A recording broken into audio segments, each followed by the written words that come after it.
کچھ عجیب ہے یہ دنیا، یہاں جھوٹ سے نہیں سچ بولنے سے رشتے ٹوٹ جاتے ہیں۔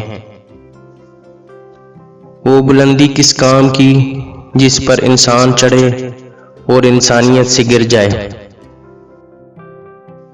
جو نصیب میں ہے وہ چل کر آئے گا، جو نہیں ہے وہ آ کر بھی چلا جائے گا۔ اکثر جو لوگ دوسروں کی زندگیوں میں جھانکتے رہتے ہیں ان کا اپنا گریبان پھٹا ہوتا ہے۔ دھوکہ ایک برق کی مانند ہے، جو ایک بار لگ جائے تو اس کا خوف ہر وقت لگا رہتا ہے۔ آپ دوسرے کو پوری طرح کیسے جانچ سکتے ہیں جب تک کہ خود کو جانچنے کی آپ میں صلاحیت نہ ہو۔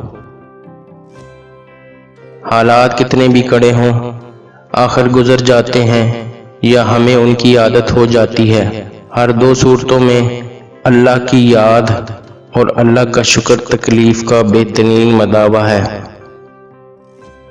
سعادت مند وہ ہے جو دوسروں سے سبق حاصل کرے۔